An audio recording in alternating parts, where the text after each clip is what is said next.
कर्मा ने हाथ पकड़ के वादा कर लिया तड़के सांझ को टेम से आ जाना महाराज। बोले ठीक है।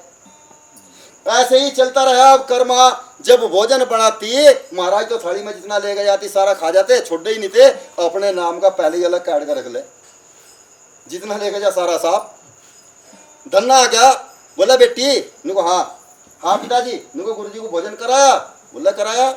पिताजी देखो पहले बता रही आप बुरा मानना भला मानना मुझे वो नहीं है, लेकिन मैं जितना लेकर जाऊं थी सारा खा जाते, मैं भूखी रह जाऊं थी। अब तो मैं अपने नाम का पहला कार्ड का धर जाऊं और जब थाली में उनके नाम का लेकर जाऊं। बोला किसके नाम का? बोला गुरुजी के।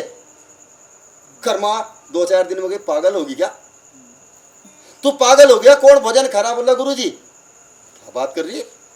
उसने थोड़ी ना ऐसे चमत्कार देखे थे, धन्ना ने देखे थे। कर्मा बोले पिताजी कोई बात नहीं, भोजन बनाओ देख लियो। कर्मा भोजन बना के अंदर लेगी, अंदर जाएगा माथा टेक के, माथा टेकते महाराज भोजन जीम लो। महाराज फट दे आए, देर नहीं लगाई। महाराज भोजन जीम रे। भोजन जीमते जीमते धन्ना जो था मंदिर में एक मोरी थी छोटी सी, उसमें वो झांक के देख रहा। गुरु महाराज ने कहा कर्मा उसे भी बुला ले, वो तेरा बाप बाहर परेशान हो रहा, उसे भी अंदर ही बुला ले। बोले पिताजी बाहर से ना देखो, गुरुजी कह रहे अंदर ही आ जाओ। धन्ना अंदर गया। जब अंदर गया जाकर के देखा भोजन तो थाली में से उठ रहा, लेकिन महाराज नजर नहीं आई। बोला कर्मा हाँ पिताजी कहाँ है गुरुजी? बोला भोजन तो खाने लग रहे। कर्मा तो हवा कर रही पंखे से। ये भी एक समय होता है जो अपने प्रभु परमात्मा भगवान को हवा करके भोजन जी मारे हुए अलग ही मार्ग होता है। आप सबने जितने भी चिल्ले थे अगर गर्मी से होते गुरुजी के द्वारा खड़े हुए थे बिस्सो हवा करने एक समय होता है। कोई था कर्मा हवा कर रही, महाराज भोजन जी मेरे। बोला कहाँ है? कर्मा कहते गुरुजी एक बात बताओ, क्या आप केवल मुझे दर्शन दे रहे, पिताजी को दर्शन नहीं दे रहे आप? बोले कर्मा यो अपवित्र है बेटी, यो पवित्र नहीं है, ये दर्शन देने योग्य नहीं है। बोले पिताजी हाँ। गुरु जी कह रहे आप पवित्र नहीं हो, इसलिए गुरु महाराज आपको दर्शन नहीं दे रहे। लेकिन इतने दिन सत्संग में रहेगा कुछ तो सीखा होगा ना। बोला बेटी मुझ जैसे अपवित्र को पवित्र करने वाले भी यही हैं, यही तो है। ये चाह तो क्या नहीं कर सकते, जब कग्गो से हंस बनाते हैं तो मुझे भी अपनी शरण में लगा लेंगे। यानी एक बाप अपनी बेटी से रिक्वेस्ट कर रहा, बेटी गुरुजी को मुझे भी दर्शन दे। कर्मा कहती है पिताजी जब आपने मुझे दर्शन दे दिए तो पिताजी को भी दर्शन दे दो, पिताजी को भी दर्शन दे दो गुरुजी। महाराज ने प्रकट हुए, उसको दर्शन दिए, धन्ना बंदगी कर ली, पैर में पड़ गया, खड़ा हो गया। हे गुरु महाराज मेरी बचपन से एक इच्छा थी कि जब भी मुझे परमपिता परमात्मा मिलेंगे तो वे मुझे अपने सीने से लगा लेंगे। गुरु महाराज आप मुझे अपनी छाती से अपने सीने से लगा लो। बोले ओ धन्ना शुक्र कर कि तुझे दर्शन दे दिए, और ये तेरी वजह से, तेरी भक्ति की वजह से नहीं। बेशक तू गाता रहा, बेशक कुछ भी करता रहा, तेरी वजह से दर्शन नहीं दिए, ये तो इस कर्मा की वजह से तुझे दर्शन देने पड़े। नहीं तेरा कर्म कोई ऐसा नहीं है कि जिस समय तुझे दर्शन देते। और जा जब तुझे मेरे सीने से लगना है तो काशी के अंदर जा। गुरु रविदास जी महाराज काशी के अंदर है, पहले उनकी शरण ले, गुरु बना, और गुरु बनाने के बाद में तब इस बात को करना। वही धन्ना था, गुरु धारण किया। गुरु धारण करने के बाद में आज धन्ना का नाम चारों तरफ गूंज रहा ना, तो यही भक्ति का प्रताप होता है। वो धन्ना था। तो प्रेमियों आखिरी कली के द्वारा किस तरह से महाराज बताते हैं, और क्या बड़े ध्यान से सुनने की बात है इस कली के द्वारा।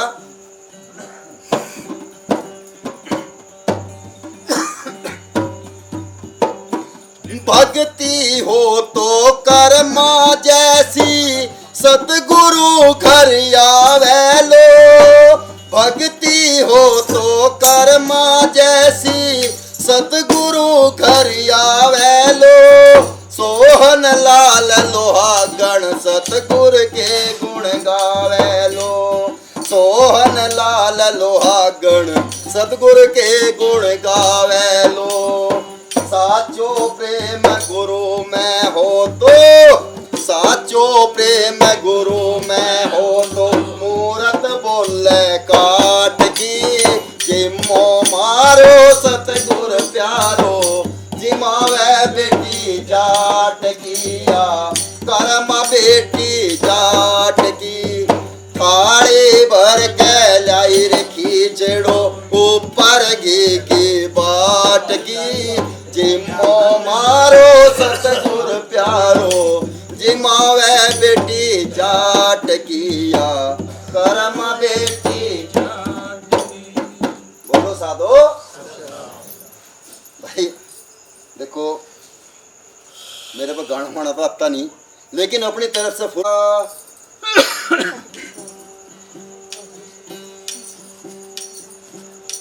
भक्ति भक्ति सब करे और भक्ति के घर दूर। भक्ति करी रविदास ने तो गंगा रही हजूर। ए सतगुर मेरे बाणिया और करते बन जय बिहार। बिन डांडी बिन पालन तोल दिया संसार।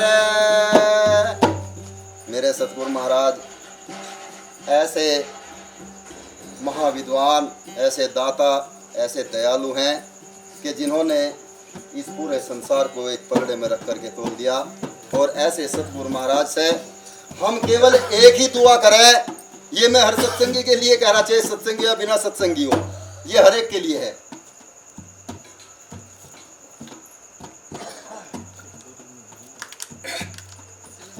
क्योंकि संतों ने गुरुदास जी महाराज ने कहा था, कहा साईं इतना दीजे जामै कुटुम समाए, साईं इतना दीजे जामै कुटुम समाए, मैं भी भूखा ना रहूं कोई अतिथि ना भूखा।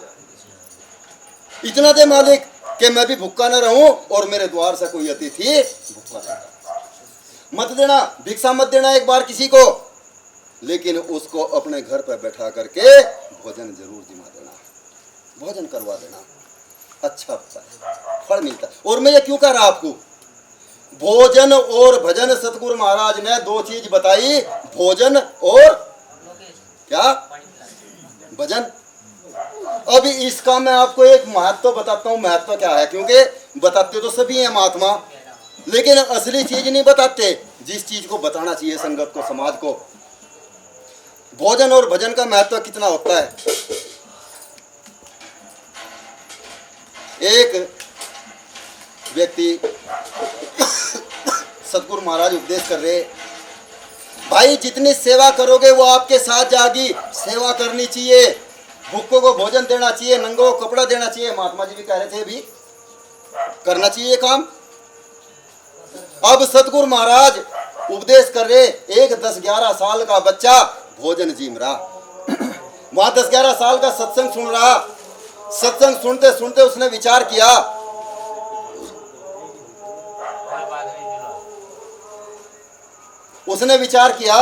जब आरती होगी, आजकल तो सत्संग भी ऐसा ही है। सतगुरु महाराज मतलब इसमें बाद में बता रहा, सतगुरु महाराज उपदेश कर रहे मंच से, भाई सत्संग में आए हो तो कुछ बदलाव करना, कुछ बदल करके जाना। सत्संग में आए हो तो कुछ छोड़ कर जाना, सत्संग में आए हो तो यहाँ से कुछ लेकर जाना। अब एक रामेर जैसा बट्ठा, तड़की आरती होगी, आरती हुई, वो दिमाग में बात खटक रही थी।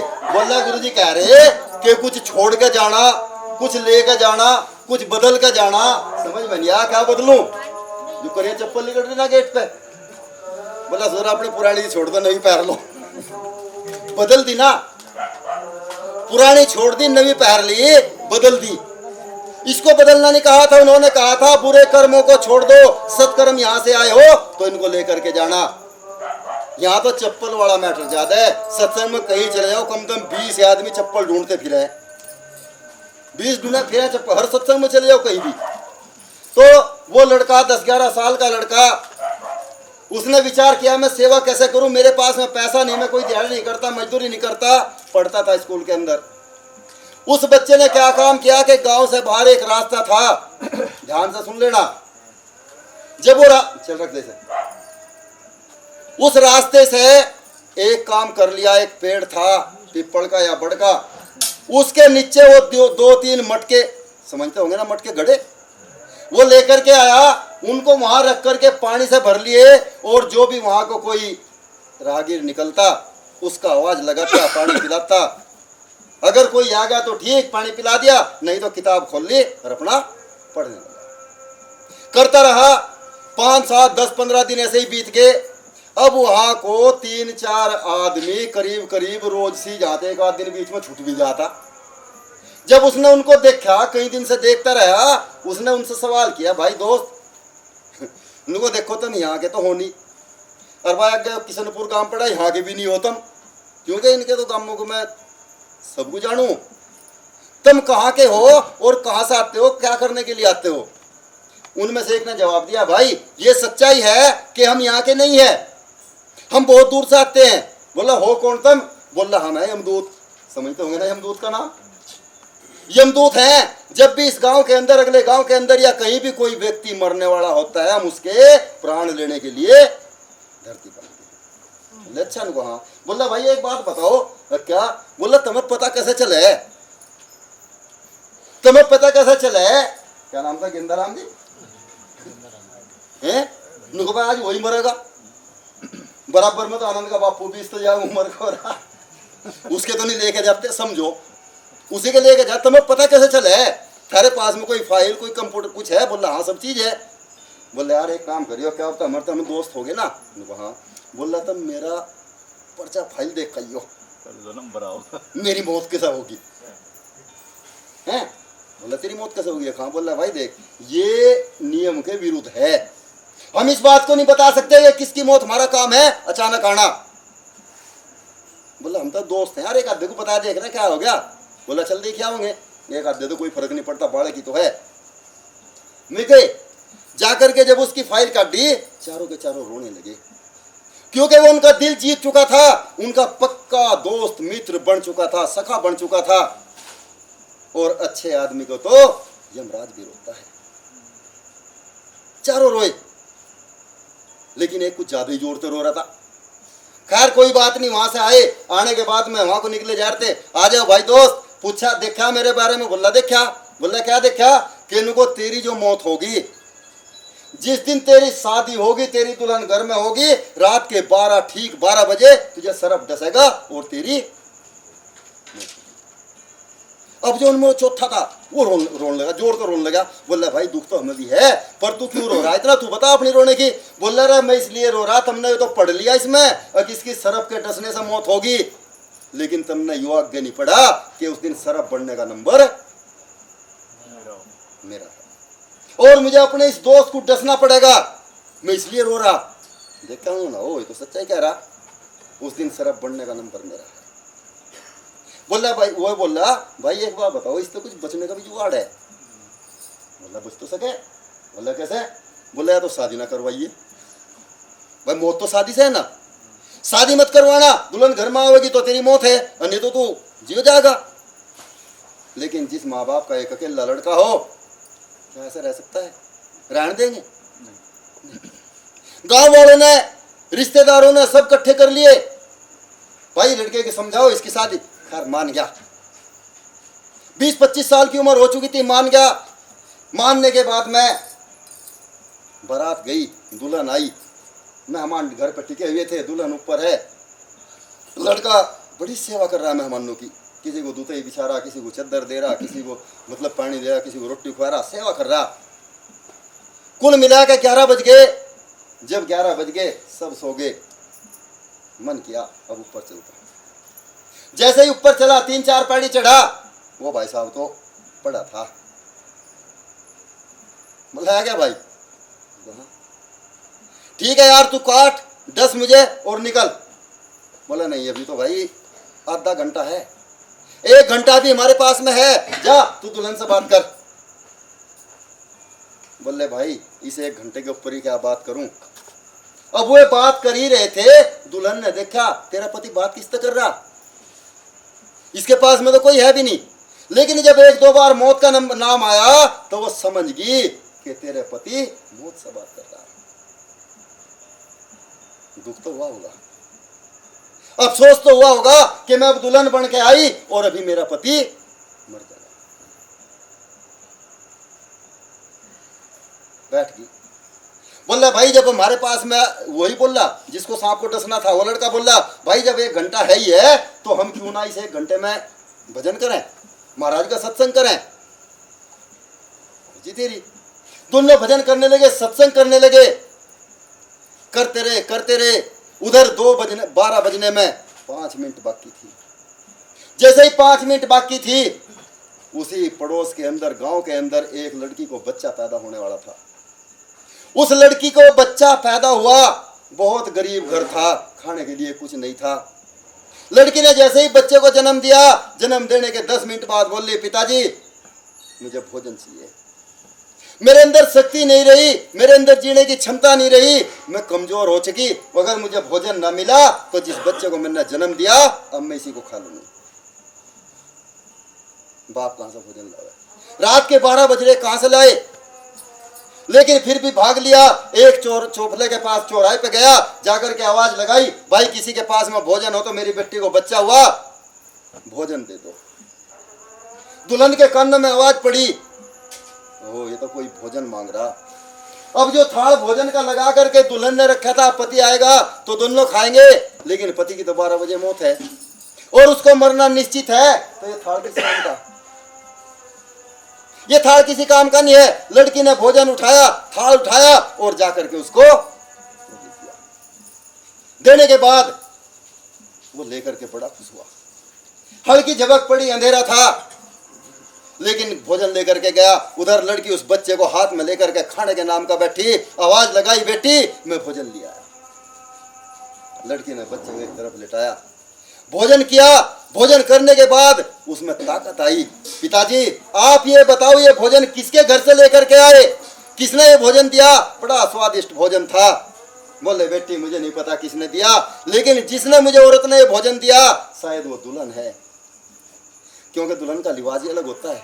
वो दुल्हन है, दुल्हन के कपड़ों में थी, वो उस दुल्हन ने मुझे भोजन दिया।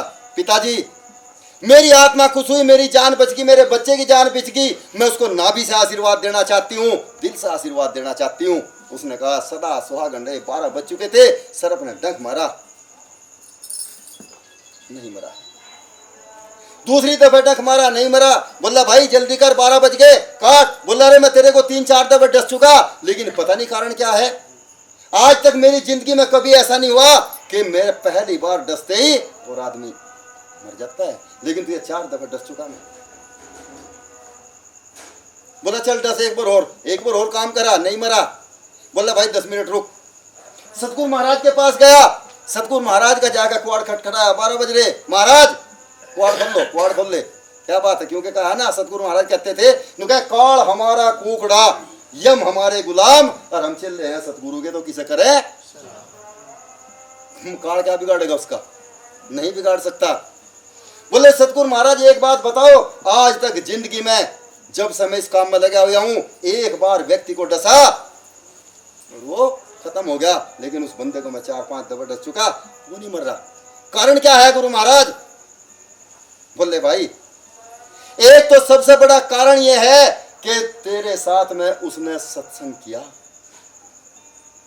और सत्संग करने के तुरंत बाद तू उसको डस रहा। वहां तो सतगुरु महाराज का सत्संग के अंदर तो सतगुरु महाराज का वास होता है ना। बोले तू उसको सत्संग करने के बाद डस रहा। दूसरा कारण यह है कि उसके घर के अंदर जो उसकी पत्नी है, उसने जो वो भोजन दिया, उसकी औरत ने 2 व्यक्तियों की जान बचाई। 2 व्यक्तियों कैसे बचाई? कि जिस लड़की को बच्चा हुआ था वो उसको भोजन चाहिए था, अगर भोजन ना मिलता तो वो अपने बच्चे को खाने वाली थी। उसकी औरत ने जो भोजन दिया, उस भोजन ने उसकी जान बचाई, उसके बच्चे की जान बचाई, और उसने उसको नाभि से आशीर्वाद दिया कि वो सदा सुहागन, वो नहीं मरेगा। अब उसकी उम्र 25 साल नहीं रही, 100 साल अपनी उम्र जीगा जाएगा। यमराज भी इतना रोया फूट फूट के, हे गुरु महाराज आपने मुझ जैसे पापी को इस पाप करने से बचा लिया, धन्य है मेरे सतगुरु महाराज आप। तो भोजन का और भजन का बहुत बड़ा महत्व है, हमको समझना होगा। इसलिए हम कहते हैं, मैं भी रेलवे स्टेशन पे हूँ, बाबूजी पैंट कोट टाई वाले बैठे, एक भिखारी आ जाओ, बोला भाई 10 रुपए दे दो मुझे भूख लग रही। यार भागनता ये भोजन देते नहीं देते, पैसे 10 रुपए नहीं देते। मैं सानपुट्टी से नहीं वो बैठा ऐसे ही बैठे बैठे 3-4 के पास गया, पैंट कोट टाई बड़े सूट मूट पहन रहे, किसी ने 10 रुपए नहीं दिए। मेरे दौरा आएगा, बोला ये 10 रुपए दे दो भोजन करना। मगर सच में भोजन करना हाँ, मगर फिर 10 रुपए में थोड़ी छकरा तू।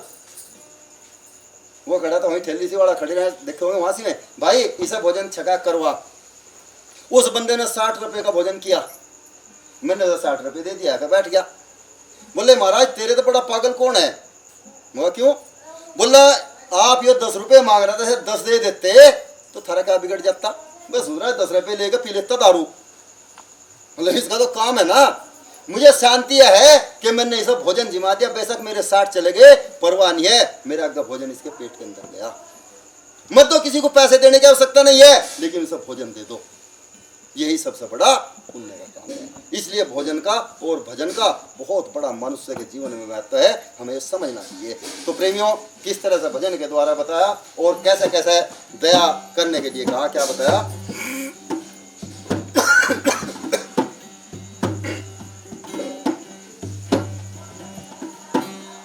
थारी दया से सतगुरु जिया, जिंदगी मेरी सवर जागी, सब भक्तों की झोली भर दो, मेरी अपो भर जागी। थारी दया से सतगुरु जिया, जिंदगी मारी सुधर जागी, सब भक्तों की झोली भर दो, मेरी अपो भर जागी।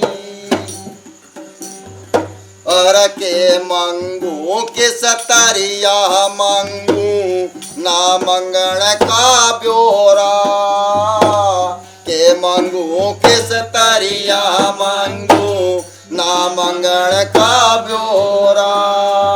तन मन धन सब अर्पण कर दिया, कुछ भी ना सह मेरा। तन मन धन सब अर्पण कर दिया, कुछ भी ना सह मेरा। चरण धूल मिले इन संतों की, चरण धूल मिले इन संतों की, जिंदगी मारी सवर जागी, सब भक्तों की झोली भर दो, मेरी अपो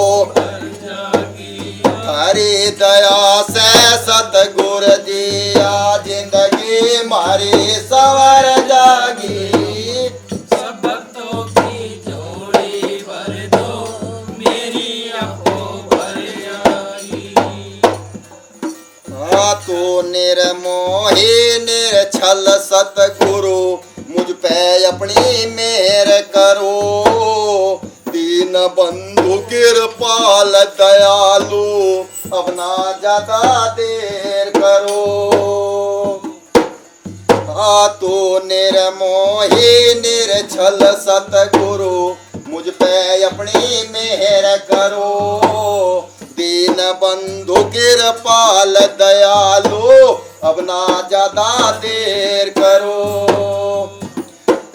तेरे ज्ञान की अमृत वर्षा से, तेरे ज्ञान की अमृत वर्षा से, जिंदगी मारी संवर जागी, सब भक्तों की झोली भर दो, मेरी अपो भर जागी। हरी दया से सतगुरु जिया, जिंदगी मेरी संवर जागी, सब भक्तों की झोली भर दो, मेरी अपो भर जागी। कैसे बताया कली के द्वारा, ध्यान से सुनना। हाँ, तू केवट से इस नैया का, तेरे हाथ में डोरी, जीवन नैया पड़ी भंवर में, या डूबण न होरी। तू केवट से इस नैया का, तेरे हाथ में डोरी, जीवन नैया पड़ी भंवर में, या डूबण न होरी। तेरे ज्ञान के धक्के तया, तेरे ज्ञान के धक्के तया, परले पर उतर जागी, सब भक्तों की झोली भर दो मेरी अपो भर जागी।